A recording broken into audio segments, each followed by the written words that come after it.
Alright, so here we can take a brief look at what repatriation is and the legal significance as well as the general significance to this. So, repatriation refers to the process of returning someone to their home country of origin or citizenship. This can occur for a variety of reasons, such as the completion of a work assignment or the end of a temporary stay in a foreign country. Repatriation can also refer to the process of returning cultural artifacts or human remains to their country of origin, particularly when these items have been taken from their original location without permission. In these cases, repatriation can be a sensitive and politically charged process as it may involve issues of colonialism, cultural heritage, and the rights of indigenous people. So, what is the importance of repatriation? In short, repatriation is an important process that serves to protect and preserve the cultural heritage of a nation or community. When cultural artifacts or human remains are taken from their original location and placed in a foreign country, it can be a violation of the rights of the people who produced these items and a loss of their cultural heritage. Repatriation serves to rectify this wrong by returning these items to their country of origin, where they can be properly cared for and celebrated as a part of that nation's history and culture. In addition to preserving cultural heritage, repatriation can also have practical benefits. For example, in the return of cultural artifacts can provide a boost to a nation's economy through tourism, as people may be more likely to visit a country to see its cultural treasures on display. Repatriation can also help improve relation between nations, as it demonstrates a respect for the rights and history of other countries. This is very important for this case that we addressed. It is important to recognize that repatriation can be a sensitive and complex process, as it may involve negotiations and discussions over who has the right to claim certain items.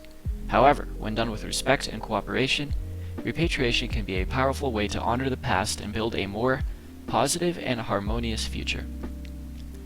So, now what is the legal significance of performing repatriations? The legal significance of repatriation lies in the fact that it can help to address past wrongs and injustices, particularly those related to colonialism and cultural heritage. When cultural artifacts or human remains are taken from their original location without permission, it can lead to a violation of the rights of the people who produced these items and a loss of their cultural heritage. International law has recognized the importance of repatriation in addressing these issues. The 1970 UNESCO Convention on the Means of Prohibiting and Preventing the Illicit Import, Export, and Transfer of Ownership of Cultural Property, that was a mouthful, established a framework for the return of cultural artifacts to their countries of origin. The 2007 UN Declaration on the Rights of Indigenous People also affirmed that the right of indigenous people to the return of their cultural heritage and human remains.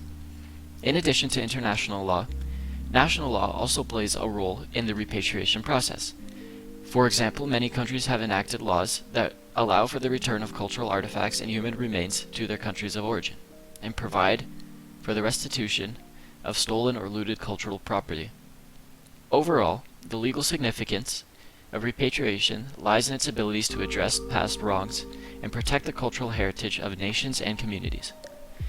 By returning and righting these wrongs, we can help to preserve the history and culture of these groups and promote a greater understanding of respect between nations.